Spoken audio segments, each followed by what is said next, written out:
Hello, and welcome to the Miss Mo Storyteller podcast, where I tell you stories so you can tell stories to each other. I'm your storyteller, Mo Reynolds. Let's get started. Today's story comes from the Appalachian Mountains of the USA. I found this story in a collection of tales by Donald Davis, one of the treasures and masters in the world of storytelling. He has a collection of Jack tales that he grew up hearing and retelling. I'll put a link to the book in the description, as well as some other links to learn more about Jack and all of his stories. I've changed this story a little here and there. Stories are always changing, But I'm awfully grateful to Donald for helping me find it. Once upon a time, there was a boy named Jack. Jack lived in the mountains of North Carolina with his mama and two big brothers, Tom and Will.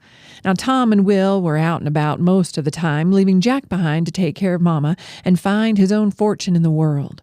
Usually what Jack found was trouble. One day he woke up early in the morning and could barely hear his mama talking over the growling of his own stomach. He told her he was going to go out on a walk until he caught something to eat, however long it took. Well, it took all day, and the only thing he caught was maybe a cold. He kept stumbling through the dark and the trees until he suddenly ran right up against a wall. The wall belonged to a house he had never seen before in all his days in those woods.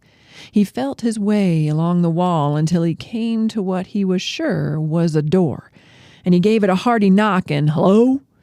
Nobody answered, but the door swung halfway open.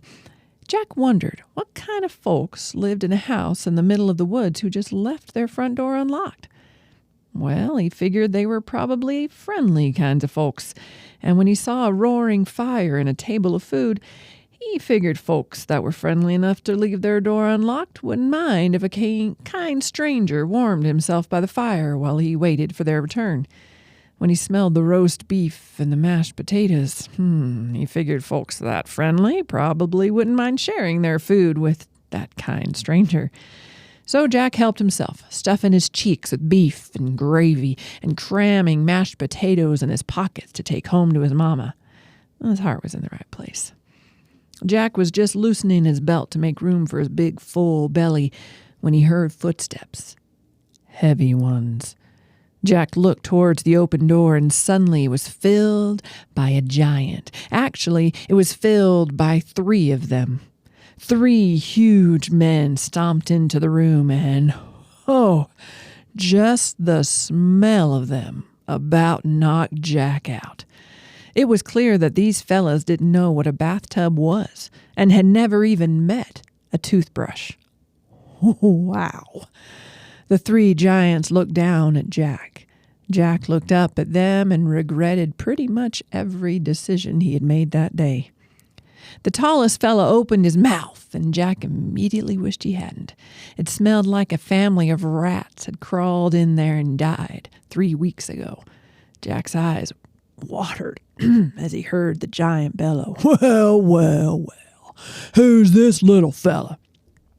And Jack was slightly offended by that. He was actually a quite decent-sized fella, all things considered. The second giant laughed, and Jack was almost certain that something had flown out of his mouth.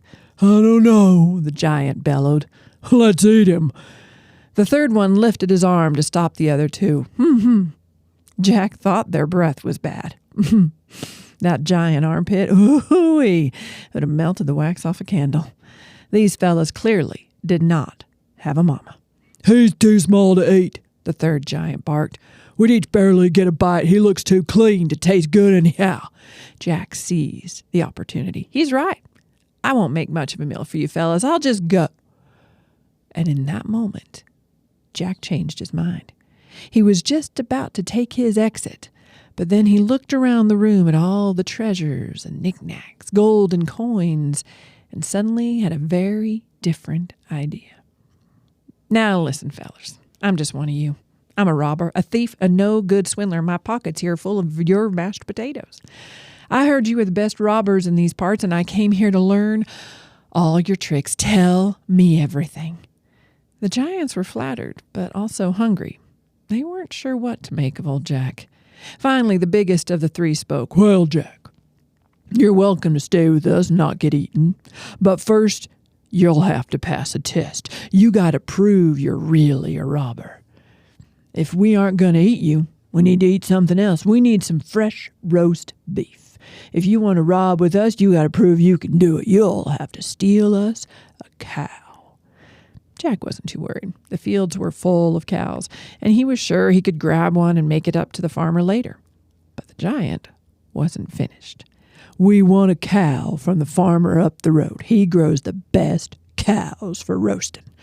This time of year, he walks a cow to the market every morning. That's the cow you got to steal if you want to stay with us and not be our dinner.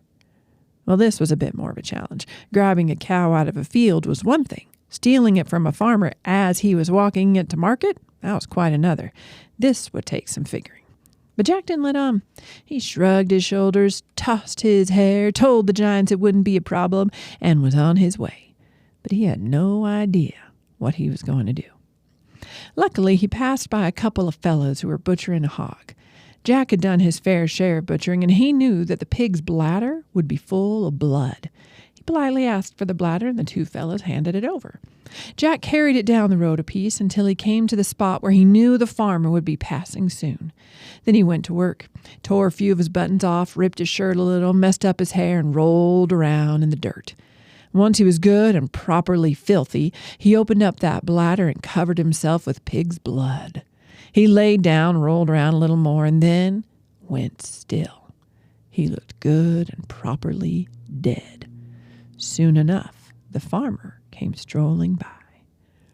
Oh my! Oh my, oh my, oh my, oh my, there is a boy. There is a dead boy right there in the middle. Oh my, oh my, oh my.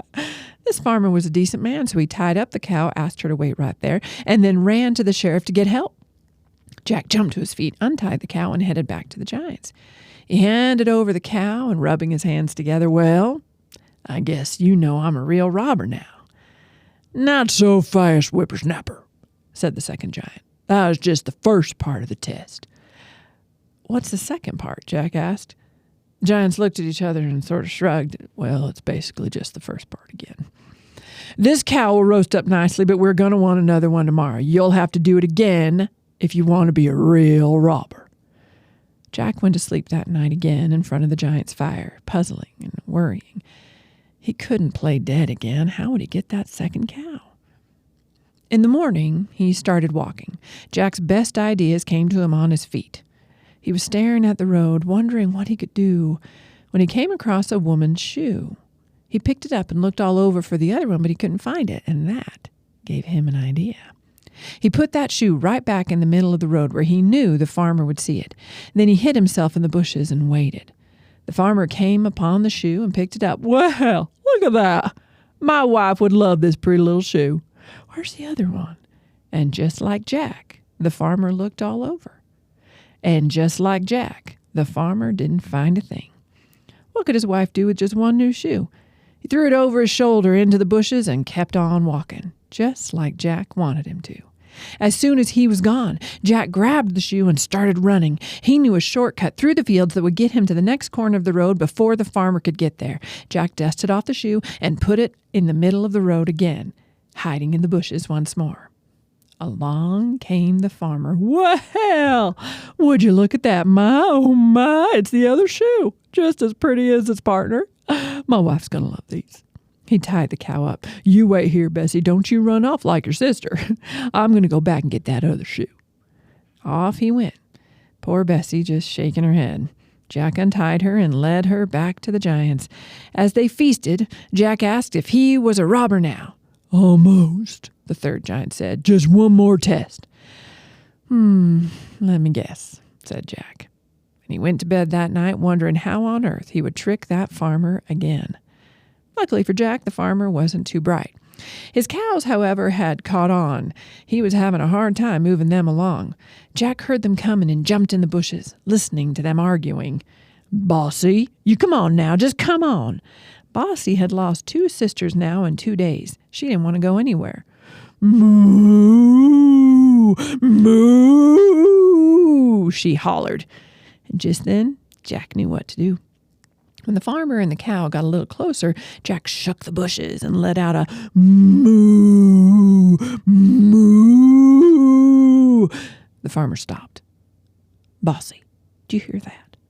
I think that's Bessie. I knew it. I knew she had just run off. I bet Betty's around here too. Jack Army crawled his way to some bushes just around the corner and let out another moo, moo. And the farmer slapped his thigh. Bossy, I told you. Do you hear that? That's the other one. You just wait here. I'll grab your sisters. Bossy, poor Bossy. Just rolled her eyes. As soon as the farmer was out of sight, Jack untied Bossy, apologized, and led her to the giants. Here's number 3, he announced. The giants clapped for Jack and started the fire. Bossy did not clap for Jack.